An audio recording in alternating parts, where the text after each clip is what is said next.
commencer cette deuxième partie de lecture chotée. Je te laisse mettre d'ores et déjà un petit pouce bleu pour soutenir le travail. Tu peux, si ce n'est pas déjà fait, t'abonner à la chaîne YouTube, bien évidemment. Et tu peux aussi nous rejoindre sur Twitch avec le chat qui te fait des petits coucous. Si tu n'as pas vu la partie 1, je t'encourage à la visionner juste avant. Et là on va attaquer la deuxième partie du livre Le Petit Prince, chapitre 10 à 19. C'est parti. On est donc lancé pour la deuxième partie de cette lecture chotée sur le livre Le Petit Prince, écrit par Antoine de Saint-Exupéry. La dernière fois, on s'était laissé juste avant le chapitre 10. On avait terminé avec le chapitre 9. Et donc, tout naturellement, on va poursuivre ce soir notre lancée. Pour l'instant, je n'ai pas encore eu les retours de la première partie, puisqu'à l'heure où je fais ce tournage, la vidéo YouTube n'est pas encore sortie. Mais j'espère que c'est une petite série qui te plaira et qui donnera peut-être lieu à d'autres séries de la sorte. Alors allons-y du coup. Poursuivons. Chapitre 10.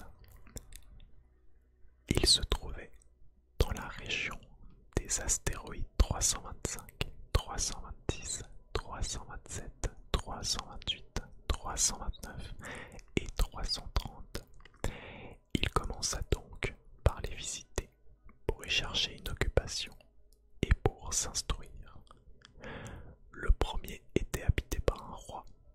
Le roi siégeait, habillé de pourpre et d'hermine, sur un trône très simple et cependant majestueux.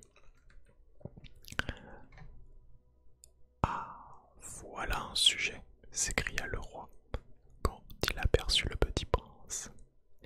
Et le petit prince demanda: comment peut-il me reconnaître puisqu'il ne m'a encore jamais vu? Il ne savait pas que pour les rois, le monde est très simplifié. Tous les hommes sont des sujets. Approche-toi que je te vois mieux, lui dit le roi, qui était tout fier d'être enfin un roi pour quelqu'un. Le petit prince chercha des yeux où s'asseoir, mais la planète était tout encombrée par le magnifique manteau d'hermine. Il resta donc debout, et comme il était fatigué, il bâilla. Il est contraire à l'étiquette de bâiller en présence d'un roi, lui dit le monarque. Je te l'interdis. Je ne peux pas m'en empêcher, répondit le petit prince tout confus. J'ai fait un long voyage et je n'ai pas dormi. Alors, lui dit le roi, je t'ordonne de bâiller. Je n'ai vu personne bâiller depuis des années. Les bâillements sont pour moi des curiosités. Allons, bâille encore. C'est un ordre. Ça m'intimide. Je ne peux plus, fit le petit prince tout en rougissant. Répondit le roi. Alors je t'ordonne tantôt de bâiller et tantôt de... Il bredouillait un peu et paraissait vexé. Car le roi tenait essentiellement à ce que son autorité fût respectée. Il ne tolérait pas la désobéissance. C'était un monarque absolu. Mais comme il était très bon, il donnait des ordres raisonnables. Si j'ordonnais, disait-il couramment, si j'ordonnais à un général de se changer en oiseau de mer, et si le général n'obéissait pas, ce ne serait pas la faute du général, ce serait ma faute. Puis-je m'asseoir? S'enquit timidement le petit prince. Je t'ordonne de t'asseoir, lui répondit le roi, qui ramena majestueusement un pan de son manteau d'hermine. Mais le petit prince s'étonnait. La planète était minuscule. Sur quoi le roi pouvait-il bien régner?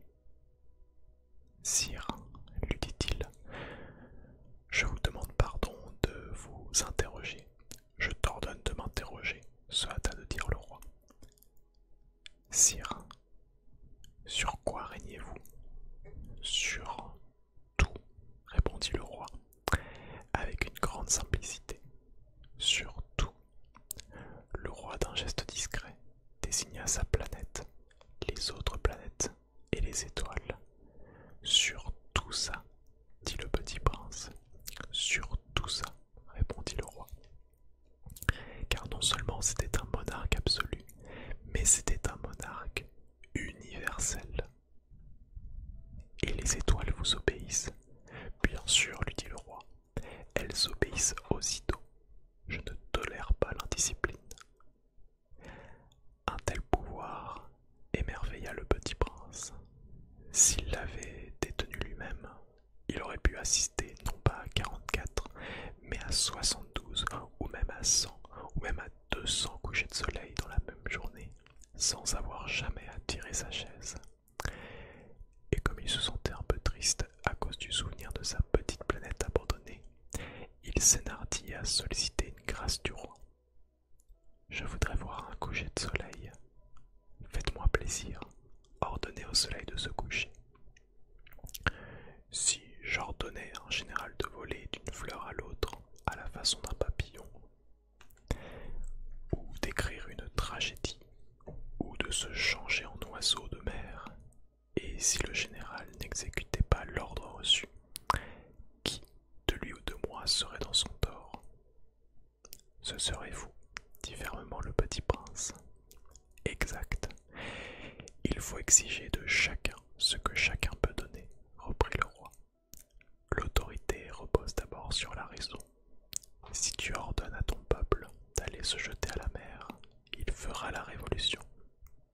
J'ai le droit d'exiger l'obéissance parce que mes ordres sont raisonnables. Alors, mon coucher de soleil, rappela le petit prince, qui jamais n'oubliait une question une fois qu'il l'avait posée.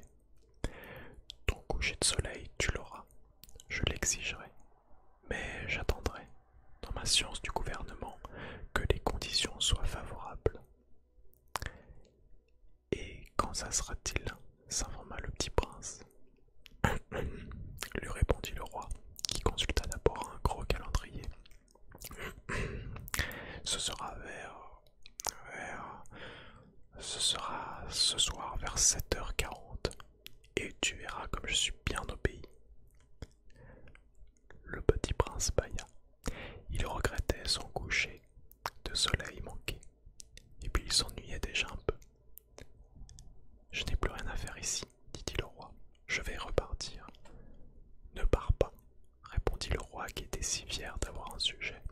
Ne pars pas, je te fais ministre. Ministre de quoi? De la justice. Mais il n'y a personne à juger. On ne sait pas, lui dit le roi. Je n'ai pas fait encore le tour de mon royaume. Je suis très vieux, je n'ai pas de place pour un carrosse, et ça me fatigue de marcher. Oh, mais j'ai déjà vu, dit le petit prince qui se pencha pour jeter encore un coup d'œil sur l'autre côté de la planète. Il n'y a personne là-bas non plus. Tu te jugeras donc toi-même, lui répondit le roi. C'est plus difficile. Il est bien plus difficile de se juger soi-même que de juger autrui. Si tu réussis à bien te juger, c'est que tu es un véritable sage. Moi, dit le petit prince, je puis me juger moi-même n'importe où. Je n'ai pas besoin d'habiter ici. Dit le roi. Je crois bien que sur ma planète il y a quelque part un vieux rat. Je l'entends la nuit. Tu pourras juger ce vieux rat. Tu le condamneras à mort de temps en temps. Ainsi sa vie dépendra de ta justice. Mais tu le gracieras chaque fois pour l'économiser. Il n'y en a qu'un. Moi, répondit le petit prince, je n'aime pas condamner à mort et je crois bien que je m'en vais. Non, dit le roi. Mais le petit prince, ayant achevé ses préparatifs, ne voulut point peiner le vieux monarque. Si votre majesté désirait être obéie ponctuellement, elle pourrait me donner un ordre raisonnable. Elle pourrait m'ordonner par exemple de partir avant 1 minute. Il me semble que les conditions sont favorables. Le roi n'ayant rien répondu, le petit prince hésita d'abord, puis avec un soupir prit le départ. Je te fais mon ambassadeur, se hâta alors de crier le roi. Il avait un grand air d'autorité. Les grandes personnes sont bien étranges. louanges, se dit le petit prince en lui-même durant son voyage.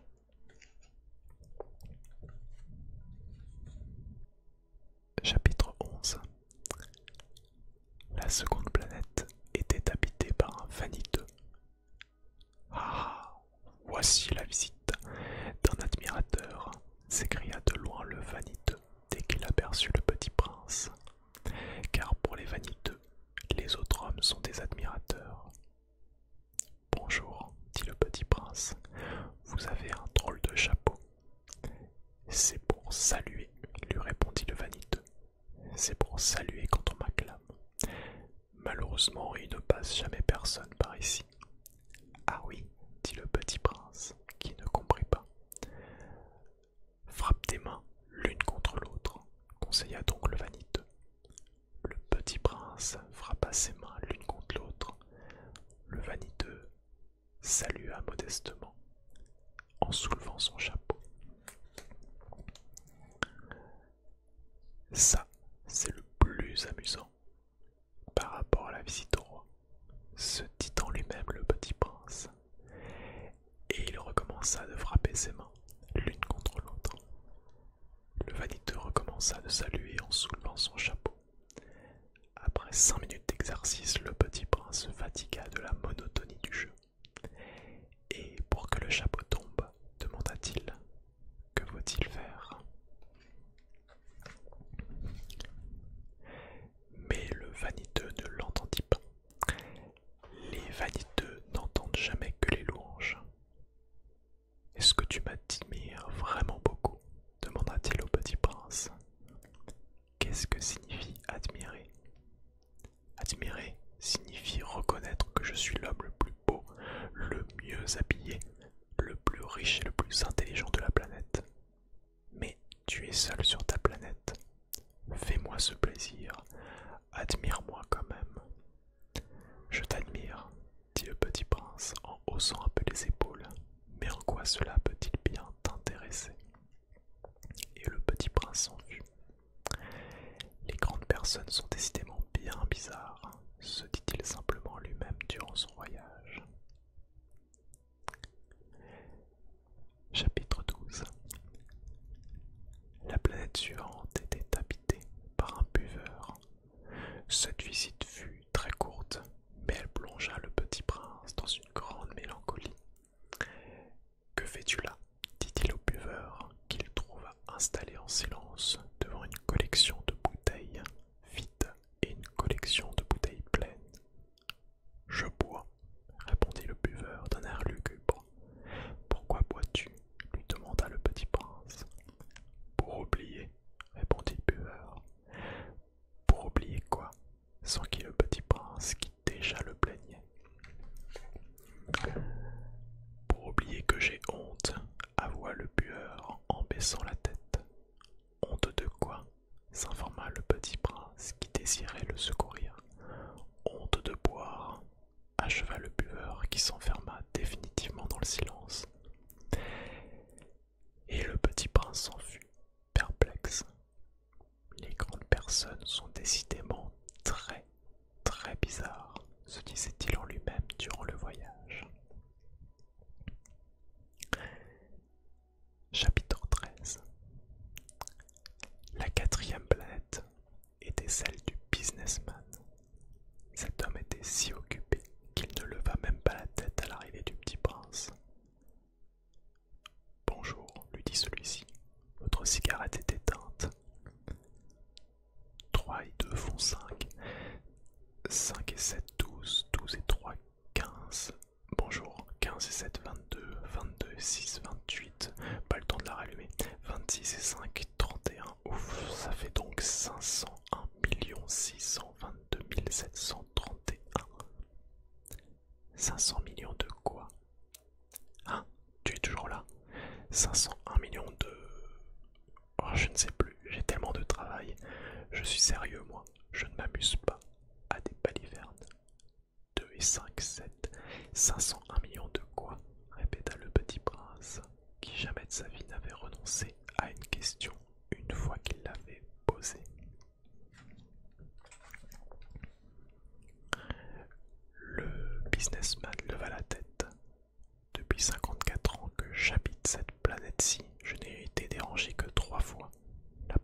fois, ça a été il y a 22 ans, par un hanneton qui était tombé Dieu sait où.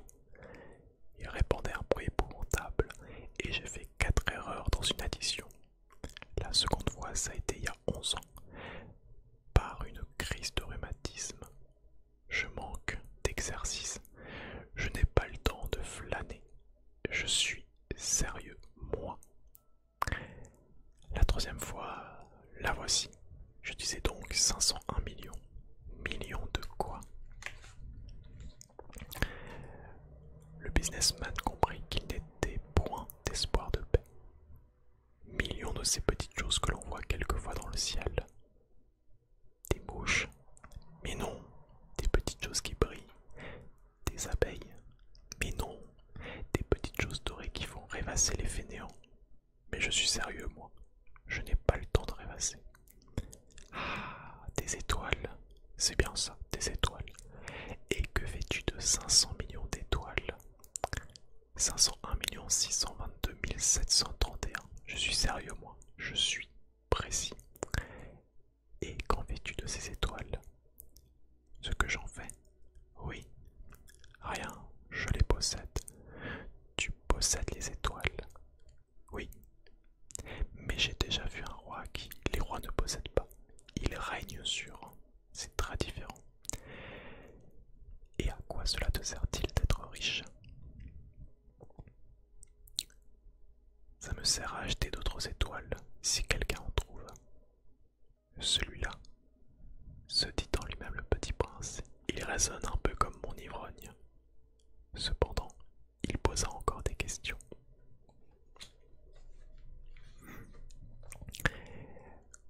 Comment peut-on posséder les étoiles?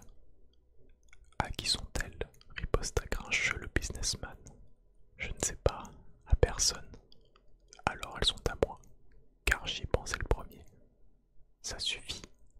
Bien sûr, quand tu trouves un diamant qui n'est à personne, il est à toi. Quand tu trouves une île qui n'est à personne, elle est à toi. Quand tu as une idée le premier, tu l'as fait breveter, elle est à toi.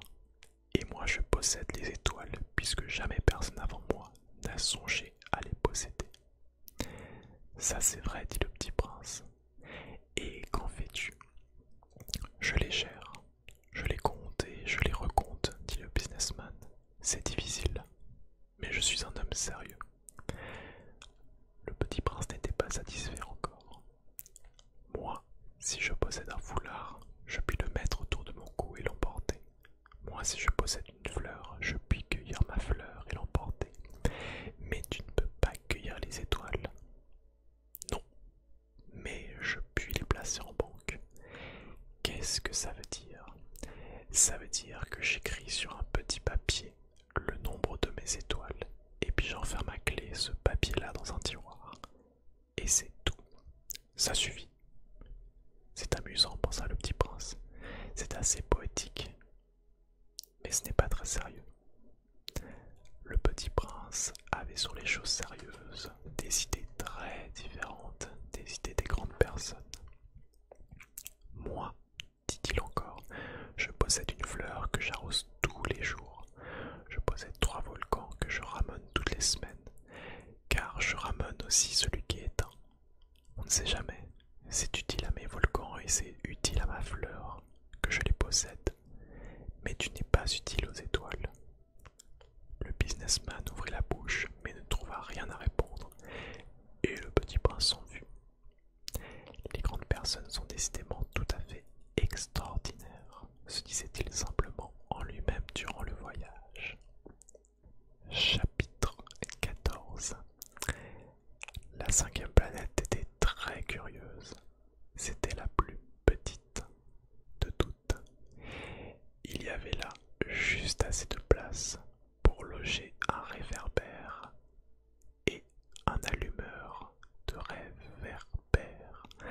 Le petit prince ne parvenait pas à s'expliquer à quoi pouvait servir, quelque part dans le ciel, sur une planète sans maison ni population, un réverbère et un allumeur de réverbère. Cependant, il se dit en lui-même: peut-être bien que cet homme est absurde,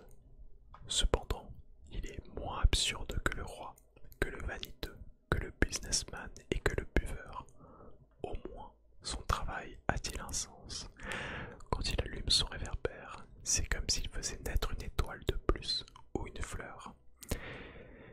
Quand il éteint son réverbère, ça endort la fleur ou l'étoile. C'est une occupation très jolie. C'est véritablement utile puisque c'est joli. Lorsqu'il aborda la planète, il salua respectueusement l'allumeur. Bonjour, pourquoi viens-tu d'éteindre ton réverbère? C'est la consigne, répondit l'allumeur. Bonjour. Qu'est-ce que la consigne? C'est d'éteindre mon réverbère. Bonsoir. Et il le ralluma. Mais pourquoi viens-tu de le rallumer? C'est la consigne, répondit l'allumeur. Je ne comprends pas, dit le petit prince. Il n'a rien à comprendre, dit l'allumeur. La consigne, c'est la consigne. Bonjour. Et il éteignit son réverbère. Puis il s'épongea le front avec un mouchoir à carreaux rouges. Je fais là un métier terrible. C'était raisonnable autrefois. J'éteignais le matin et j'allumais le soir. J'avais le reste du jour pour me reposer et le reste de la nuit pour dormir. Et depuis cette époque, la consigne a changé. La consigne n'a pas changé, dit l'allumeur. C'est bien là le drame. La planète, d'année en année, a tourné de plus en plus vite, et la consigne n'a pas changé. Alors, dit le petit prince, alors maintenant qu'elle fait un tour par minute, je n'ai plus une seconde de repos. J'allume et j'éteins une fois par minute.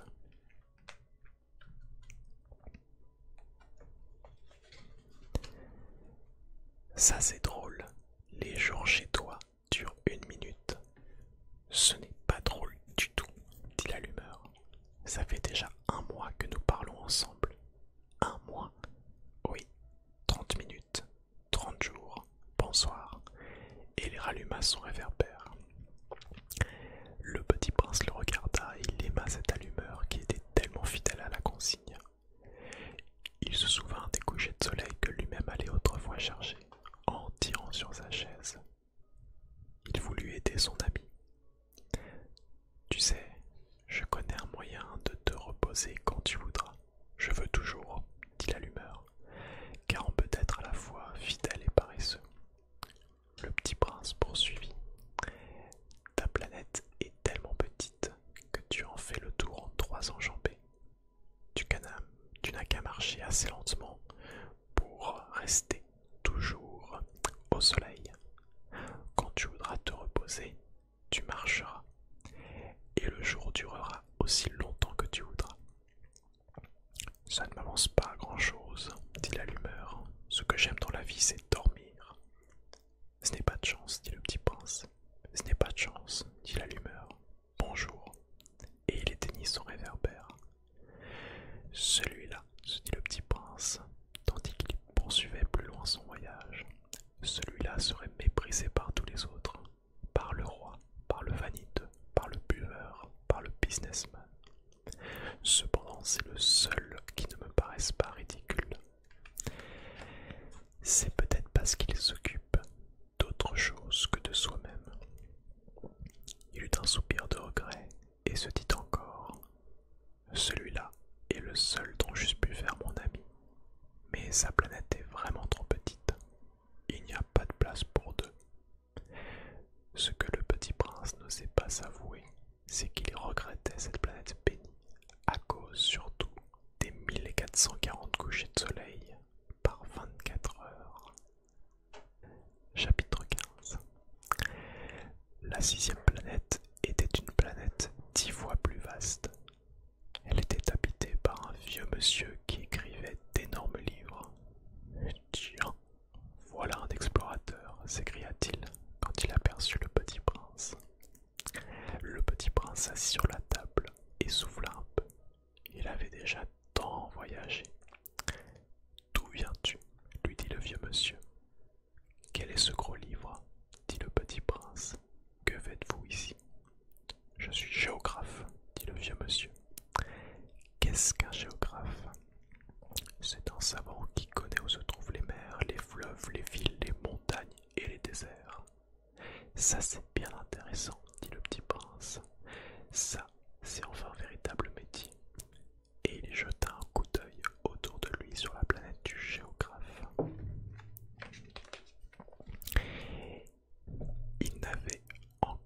jamais vu une planète aussi majestueuse. Elle est bien belle, votre planète. Est-ce qu'il y a des océans?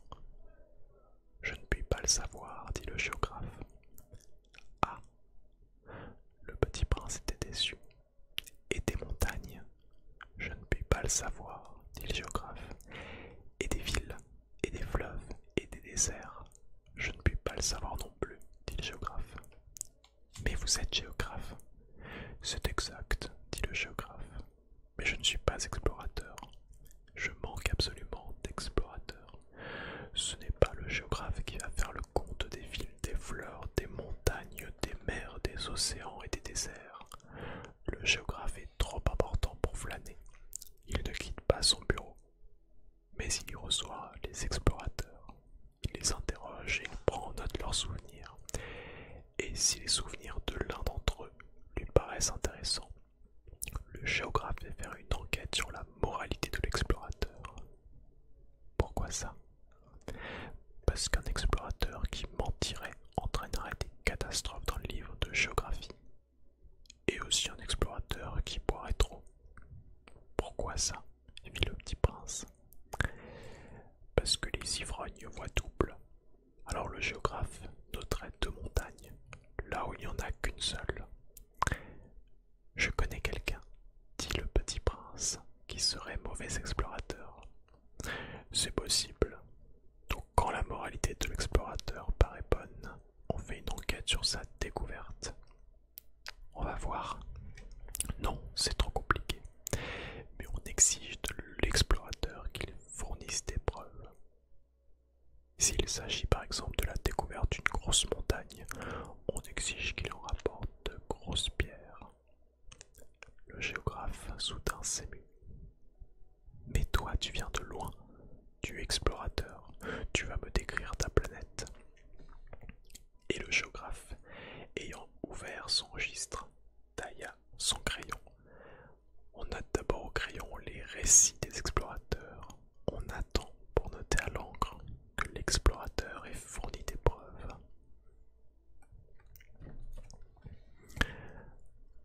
Alors, interrogea le géographe.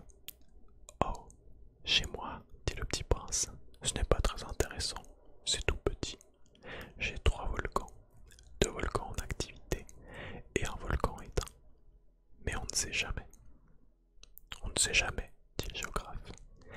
J'ai aussi une fleur. Nous ne notons pas les fleurs, dit le géographe. Pourquoi ça? C'est le plus joli. Parce que les fleurs sont éphémères. Qu'est-ce que signifie éphémère? Les géographies, dit le géographe, sont les livres les plus sérieux de tous les livres. Elles ne se démodent jamais. Il est très rare qu'une montagne change de place. Il est très rare qu'un océan se vide de son eau. Nous écrivons des choses éternelles. Mais les volcans éteints peuvent se réveiller, interrompit le petit prince. Qu'est-ce que signifie éphémère? Que les volcans soient éteints ou soient éveillés, ça revient au même pour nous autres, dit le géographe. Ce qui compte pour nous, c'est la montagne. Elle ne change pas. Mais qu'est-ce que signifie éphémère? Répéta le petit prince, qui, de sa vie, n'avait renoncé à une question une fois qu'il l'avait posée. Ça signifie qui est menacé de disparition prochaine. Ma fleur est menacée de disparition prochaine, bien sûr. Ma fleur est éphémère, se dit le petit prince, et elle n'a que 4 épines pour se défendre contre le monde, et je l'ai laissée toute seule chez moi. Ce fut là son premier mouvement de regret, mais il reprit courage. Que me conseillez-vous d'aller visiter? Demanda-t-il. La planète Terre, lui répondit le géographe. Elle a une bonne réputation. Et le petit prince s'en fut, songeant à sa fleur. Chapitre 16. La 7e planète fut donc la Terre. La Terre n'est pas une planète quelconque. On y compte 111 rois, en n'oubliant pas bien sûr les rois nègres, 7000 géographes, 900 000 businessmen, 7,5 millions d'ivrognes, 311 millions de vaniteux, c'est-à-dire environ 2 milliards de grandes personnes. Pour vous donner une idée de dimension de la Terre, je l'extension de l'électricité, on y devait entretenir sur l'ensemble des 6 continents une véritable armée de 462 511 allumeurs de réverbères. Vu d'un peu loin, ça faisait un effet splendide. Les mouvements de cette armée étaient réglés comme ceux d'un ballet d'opéra. D'abord venait le tour des allumeurs de réverbères de Nouvelle-Zélande et d'Australie.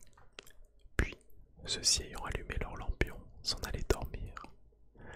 Alors entraient à leur tour dans la danse les allumeurs de réverbères de Chine et de Sibérie.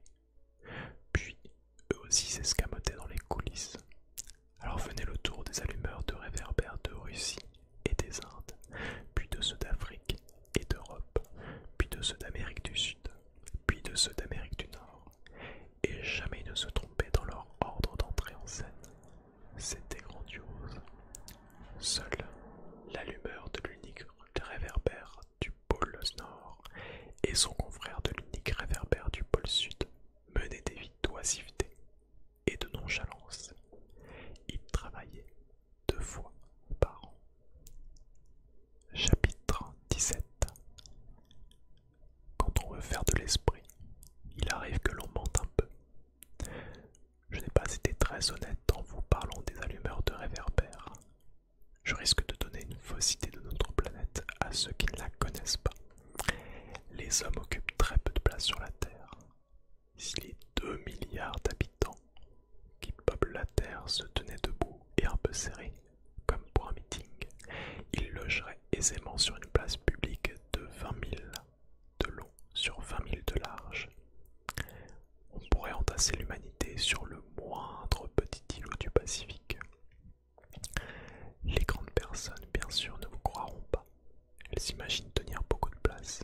Elles se voient importantes comme des baobabs. Vous leur conseillerez donc de faire le calcul. Elles adorent les chiffres, ça leur plaira. Mais ne perdez pas votre temps à ce pensum. C'est inutile, vous avez confiance en moi. Le petit prince, une fois sur terre, fut donc bien surpris de ne voir personne. Il avait déjà peur de cette trompée de planète quand un anneau couleur de lune remua dans le sable. Bonne nuit, fit le petit prince à tout hasard. Bonne nuit, fit le serpent. Sur quelle planète suis-je tombé demanda le petit prince. Sur la Terre, en Afrique, répondit le serpent. Ah, il n'y a donc personne sur la Terre. Ici, c'est le désert. Il n'y a personne dans le désert. La terre est grande, dit le serpent. Le petit prince s'assit sur une pierre et leva les yeux vers le ciel. Je me demande, dit-il, si les étoiles sont éclairées afin que chacun puisse un jour retrouver la sienne. Regarde ma planète, elle est juste au-dessus de nous. Mais comme elle est loin.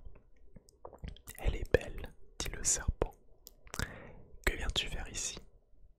J'ai des difficultés avec une fleur, dit le petit prince. Ah, fit le serpent, et ils se turent. Où sont les hommes? Reprit enfin le petit prince. On est un peu seul dans le désert. On est seul aussi chez les hommes, dit le serpent. Le petit prince le regarda longtemps. Tu es une drôle de bête, lui dit-il enfin, mince comme un doigt. Mais je ne suis plus puissant que le doigt d'un roi, dit le serpent.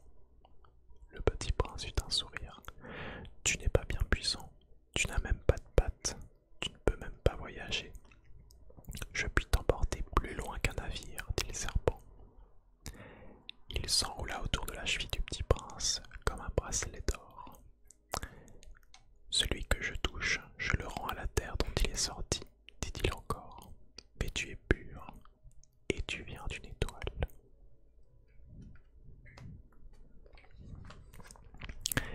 Le petit prince ne répondit rien. Tu me fais pitié, toi si faible, sur cette terre de granit.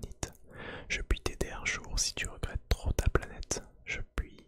Oh, j'ai très bien compris, fit le petit prince. Mais pourquoi parles-tu toujours par énigme? Je les résous toutes, dit le serpent, et ils se turent. Chapitre 18. Le petit prince traversa le désert et ne rencontra qu'une fleur.